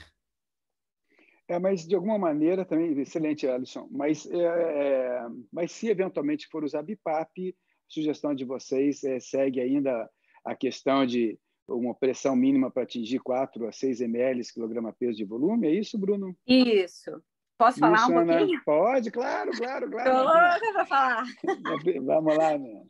Então, na verdade, o Guideline Europeu de 2017, ele fala que no edema agudo, Alisson, a gente já pode usar tanto ventilação não invasiva bilevel quanto o CPAP, né? E aqui a nossa experiência é de utilizar a ventilação não invasiva por BIPAP.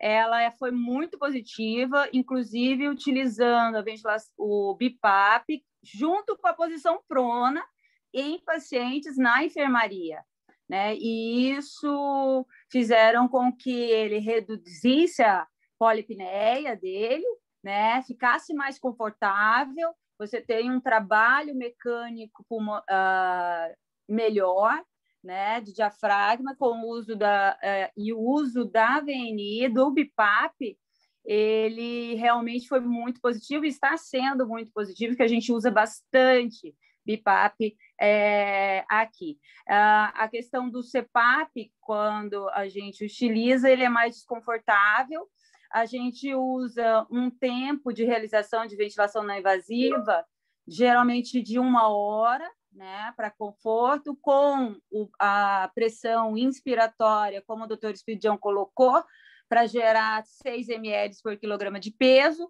e uma PIP, onde você mantenha uma saturação de oxigênio acima de 92%.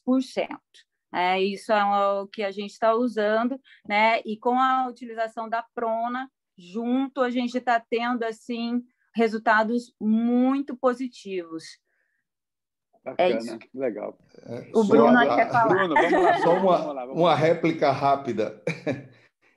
O guideline fala que você pode usar tanto o CPAP quanto o BIPAP sem ausência de benefício de um em detrimento ao outro. Então, assim, por simplicidade. Então, assim, não há nenhum trabalho que explique ou que demonstre a vantagem do BIPAP em relação ao CPAP no edema agudo de pulmão, cardiogênico, nem que mostre que um é pior do que o outro. Exatamente. Outro ponto importante é que, nesse contexto, há um trabalho da Amil Jubran, já bem antigo, que mostra que a vantagem do bilevel sobre o CPAP em termos de trabalho ventilatório está associado à hiperinsuflação que a gente acaba induzindo, retificando as hemicúpulas diafragmáticas e diminuindo o torque diafragmático. Então, é como se fosse uma forma de você produzir um certo relaxamento muscular por efeito mecânico, de tal forma que você se beneficia de redução desse quadro de polipneia. Como aqui a gente acaba fazendo o CPAP e o protocolo de sedação com remifentanil em bomba de infusão contínua, a gente já conseguiu trazer a ventilação minuto para níveis em torno de 8, 9 ml litros por minuto, com frequências inspiratórias sempre menores do que 12, 15 ciclos por minuto e com um volume corrente sempre muito baixo, em torno de 6 a 7 ml por quilo. Então, a gente acabou não usando o bilevel, até porque a gente não tinha bilevel dentro da UTI. Os bilevels aqui são muito usados no home care, para pacientes com apneia obstrutiva do sono ou pacientes com síndrome de hipoventilação. Então, a gente acaba tendo o CPAP em helmet ou full face, com pressões sempre muito baixas. Raramente a gente vai acima de 10 centímetros de água, então raramente o paciente se queixa de desconforto, além do fato de que esse paciente tem acesso venoso para remifentanil em bomba de infusão. É assim que a gente segurou a galera. Não precisamos de bilevel, não. Bruno, vou falar com você agora, você, mas aí quero já te pedir a gentileza, Bruno, se puder já responder o questionamento do meu grande amigo Paulo Vitor Nóbrega, que está aí nos dando a honra de participar. Ele pergunta, já emendando na pergunta anterior, e qual o tempo limite da realização da terapia com EPAP? Realmente, acho que é uma questão, né? Não existe ainda, né? Ainda está tudo relativamente novo, né? Assim, acho que o tempo depende muito da resposta do paciente, né? Acho que do ponto de vista, como eu já falei inicialmente, a gente não sabe ainda, né, a real efetividade. Parece baseado um pouco em relatos observacionais que pode ter resultado em alguns pacientes, né? Mas a gente sempre lembrando, para a gente saber se uma conduta ela é eficaz ou não, né? O ideal é que você tenha grupos semelhantes e a partir daí, de forma randomizada, você vai ver se aquela intervenção é ou não efetiva, né? De certa forma, muitos pacientes que têm COVID, né, eles podem, de alguma forma, melhorar também, né, e às vezes com ou sem venir, com ou sem cânula nasal de alto fluxo, mas talvez alguns pacientes tenham esse benefício, né, então aí eu acho que tem que ter esse alinhamento de critério aí que é importante, né, e aí, inicialmente, se for tratado, né, com oxigênio e ficar bem, né, em algumas situações vão ter esses critérios. Então, acho que destaco aqui, acho que foi super excelente as considerações. Eu acho que destaco a importância de a gente monitorizar o risco de falha, né? Que acho que é super importante, né? E aí pode se utilizar nos locais que tem feito, aqui na Bahia, tem alguns locais que tem feito a cânula nasal de alto fluxo, com bons relatos, né? Se usa o índice ROX, né? Para poder, de alguma forma, ajudar nessa monitorização, né? E para a VNI, se for o caso, né? Usa-se o ACO ali como uma forma de tentar ajustar. Isso tudo é muito relativo, né? Alisson, eu tenho um artigo, um ensaio clínico com essa parte de edema agudo de pulmão, que tem mais de 1.000 pacientes, eu não lembro o nome do artigo. Aí são 3 grupos. E ele não mostra a diferença da VNI do CPAP na mortalidade em relação à oxigenoterapia. E eu ficava me perguntando qual o motivo. Porque, às vezes, é uma situação aguda e se o paciente for rapidamente para o hospital, fizer medidas clínicas, talvez não precise, né? Lógico que eu sei que aqui no Brasil isso não se adequa, porque o paciente até para o hospital, ele já chega numa situação mais avançada e ele requer de um suporte, seja ele CPAP ou o BIPAP, né? Mas talvez a resposta tenha sido a dose de furosemida e o rim dos doentes. Exatamente. Se responde. Se ele enxugar, né? Vai embora. Se tiver rim para enxugar e receptor para furosemida, está resolvido. Exatamente. E aí, né, acho que até Gattinone ele tem uns dos trabalhos que ele fala, né, de 3 cursos da doença, né? Tem um curso que ela vai meio estável, né? A insuficiência respiratória ela se mantém. Tem aquele curso, né? Hiperagudo que ele chama, né? E tem um que ela vem meio estável e de repente ela afunda, né? Então acho que todos já devem, né, já viram algumas insuficiências que evoluem de forma bem significativa, né? Então, acho que o grande ponto, acho que é a monitorização também importante, né? Da equipe, para poder saber quando indicar, postergar, né? Então, o médico, o fisioterapeuta, o enfermeiro, para também não postergar, né? Porque é importante ter esse cuidado também aí. Eu vou compartilhar com vocês uma dúvida que eu tenho, quem sabe vocês possam me ajudar. Pode ser uma coisa muito banal até para vocês, mas para mim isso vem me gerando uma certa inquietude. A Ana falou a questão do quanto o prono se tornou algo que o Gartidon já tinha algumas décadas atrás, mas que se tornou tão evidenciado agora nas práticas com Covid. Mas a minha curiosidade vem a seguinte, o Prona ela sempre foi, de alguma maneira, uma estratégia muito bem aplicada com o propósito de alterar a relação ventilação-perfusão, jogando líquido para frente, ampliando a área de distribuição e de perfusão num doente ventilado mecanicamente. E, do outro lado, Prono, olhando para um paciente não ventilado mecanicamente, acho que alguém abriu o áudio aí, mas com o paciente na... Opa!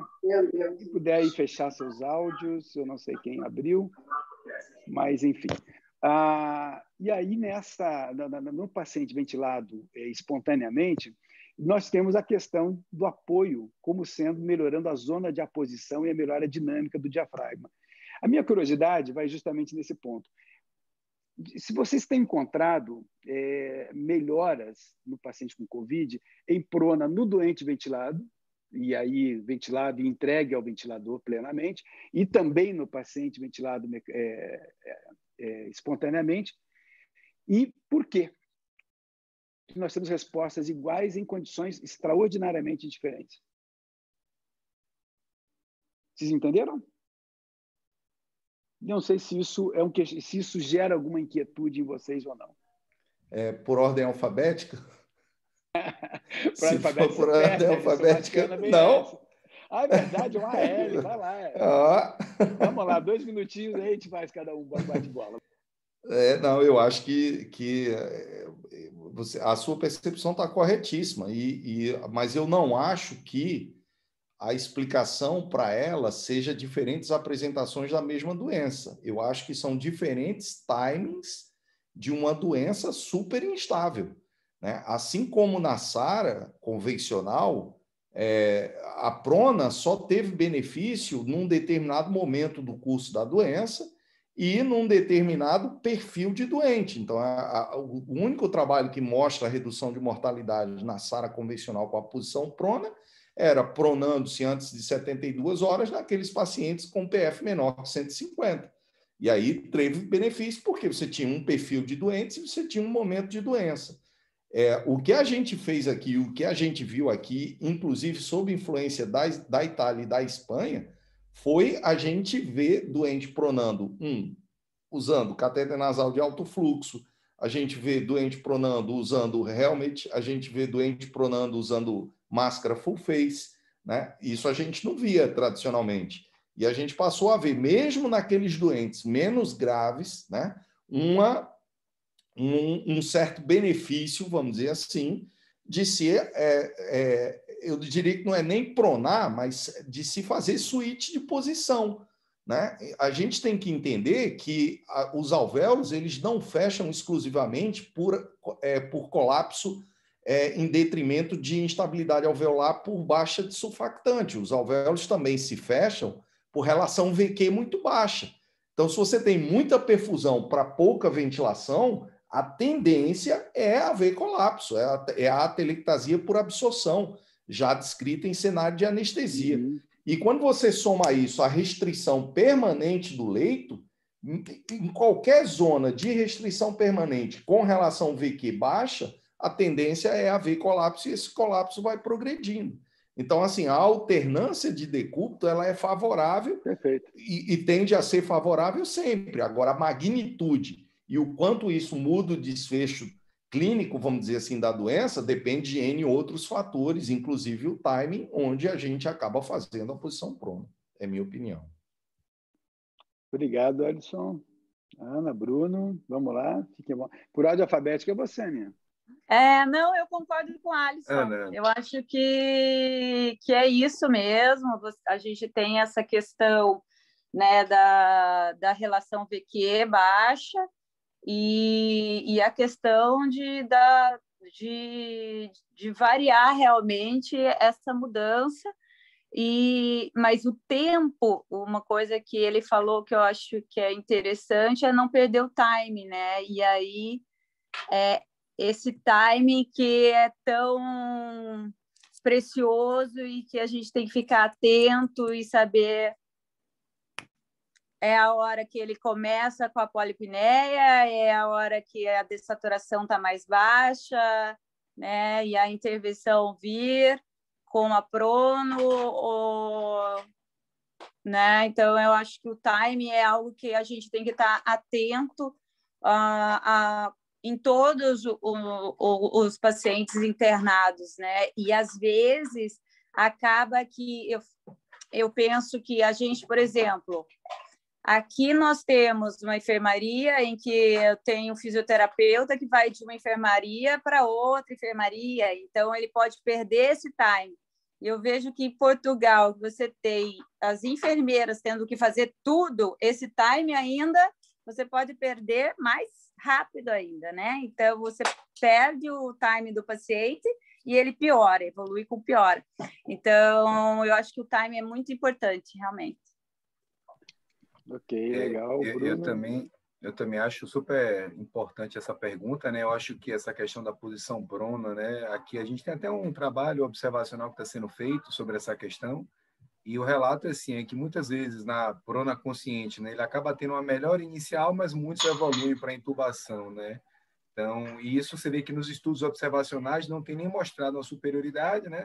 Eu estava até lendo, tem 5 trials em andamento para poder talvez fortalecer, mas eu não sei, eu acho que talvez algum paciente possa ter benefício, mas vamos aguardar esses estudos. Já na ventilação mecânica, eu sempre nos locais que eu coordenei, a gente colocava muito isso como uma prioridade. Eu gosto muito daquele estudo do Proserva, né, lá do Gary, né, que o grão ensaio clínico, e nós brasileiros a gente tem muita resistência. A gente leva muito, a gente sempre foi muito recrutar, mesmo sem evidência clara, quase que rotineiramente, né, culminou com artes, tal, não que não seja efetivo. Eu faço recrutamento, às vezes, quando o cara está com hipoxemia refratária, mas a posição prona é algo que é viável, né? E naquele mesmo você vê que se a relação está baixa, e ele fazia até, acho que 30 dias ou 31 dias, se tivesse, né? E mesmo lá com mais de 400 pacientes, ele acabou mostrando. Tem várias limitações, tal, mas eu falo assim, é uma coisa que é possível, se a equipe for treinada, dá para fazer, né? Avaliar se é respondedor ou não, e acho que é uma coisa, eu acho que assim, num paciente que ele faz um quadro de hipoxemia, ele não tendo contraindicação, eu geralmente vou sugerir a equipe médica, a equipe multiprofissional para pronar se ele tiver ventilação mecânica invasiva. E eu acho que isso que a Alisson falou e Ana também. No outro, eu acho que tem que monitorizar com muito cuidado, né, porque é arriscado também, né, para não atrasar demais o paciente com a prona consciente.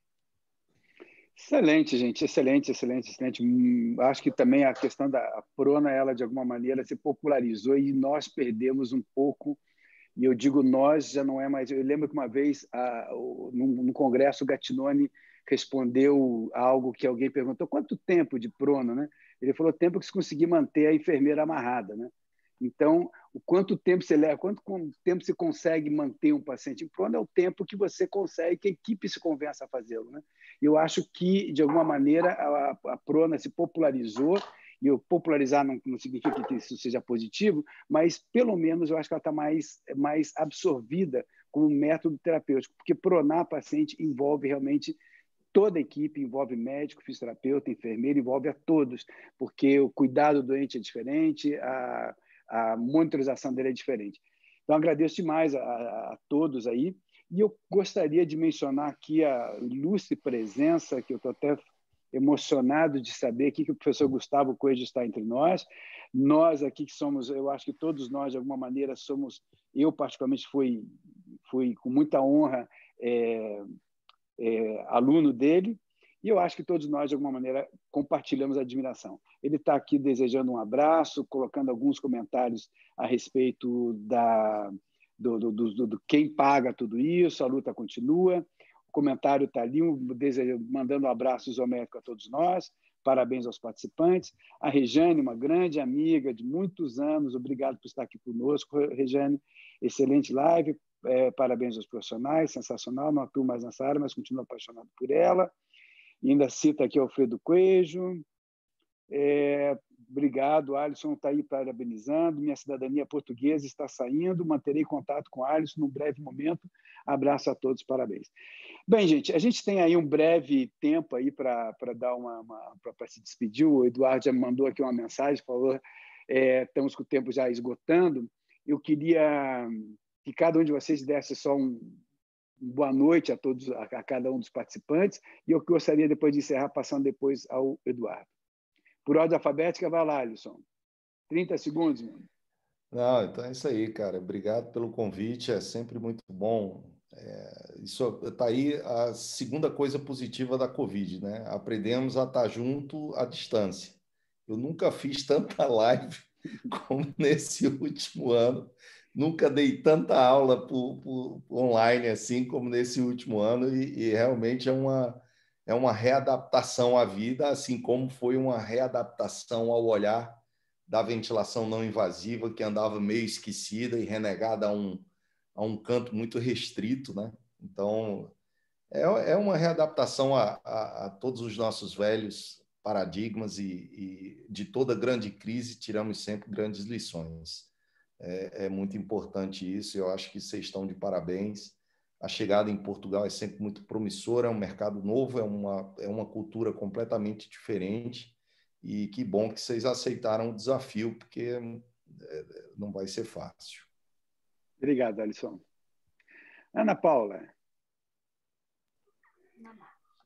Obrigada pelo convite, mais uma vez, Eduardo, doutor Esperidião. Obrigada, Bruno e Alisson, né, pela troca de conhecimentos. Eu acho que é sempre válido, né, a gente trocar experiências, e trocar experiências com o Alisson aí em Portugal é algo muito interessante, porque realmente são situações diferentes, ambientes diferentes, com profissionais atuando, uma equipe multidisciplinar.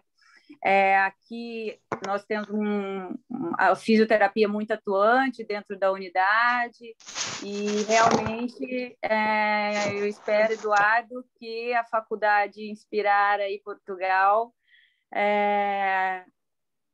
só dê bons frutos e forme excelentes profissionais, que eu tenho certeza que isso vai acontecer. Tá bom? E Obrigado, a pandemia aprende sempre, né, com as nossas dificuldades, e a gente só está aqui para evoluir e crescer cada dia mais. Beijos. Obrigado, Ana. Bruno? Também agradeço também a todos aí, para o seu Esperidião, Eduardo, Alisson e Ana, também para mim foi uma honra estar aqui. E acho que é isso aí, né, pessoal? É cada dia mais a gente buscar se qualificar, a gente estudar e levar para a prática. Acho que um bom profissional ele tem que ter bagagem de prática e ele tem que ter leitura para poder utilizar na prática, ter vivência, né? E a gente faz a diferença quando a gente quer, quando a gente tem essa energia, essa busca contínua de ser um bom profissional, de buscar melhorar. E a gente, quanto fisioterapeuta, a gente consegue gerar bons resultados. Então, agradeço aí pela a live, a todos, também aos participantes. Para mim foi uma honra. Obrigado, Bruno, Alisson, Ana Paula, Eduardo, a todos que estão conosco. Na verdade, assim, a generosidade de vocês fez com que essa live fosse realmente brilhante. A generosidade de se doar o conhecimento, eu acho que isso é um pouco da marca de cada um de vocês. Eu conheço vocês de muito tempo e vocês nunca foram diferentes, sempre muito generosos com relação ao conhecimento. Eu queria deixar um convite a todos aqui, a gente está iniciando, tanto Bruno, Alisson, Ana Paula, o próprio Eduardo, todos participam aí de um programa que está iniciando através do Instituto Inspirar de Portugal, mas que todos aí, brasileiros e portugueses, poderão estar participando de um curso que começa agora já na próxima semana, e aí se interessar um conteúdo específico, tem um conteúdo específico, ou o curso inteiro também está ali disponível, basta procurar institutoinspirar.com. Não tem o BR, ou até eu acho que o BR, eu acho que vai cair, né? O BR também chega para nós também. Então, e .pt, é verdade, institutoinspirar.com.pt. Não, .pt, Eduardo, tem o com. Não tem o com, é .pt direto. .pt direto. Desculpa, Eduardo. Muito obrigado, Eduardo, pelo teu convite, você que realmente nos brindou com esse convite, e a todos, uma boa noite. Eduardo, passo a palavra final e a você. Eu queria agradecer a vocês, eu estou muito feliz, não podíamos ter começado melhor essa nossa jornada aqui em Portugal, e com uma live com essa magnitude, com esses professores. Agradecer a Ana, Alisson, Bruno, o doutor Espiridião, muito obrigado aí pela excelente live, eu acho que foi muito enriquecedor para todos os participantes, tanto brasileiros quanto portugueses, e só tenho que agradecer.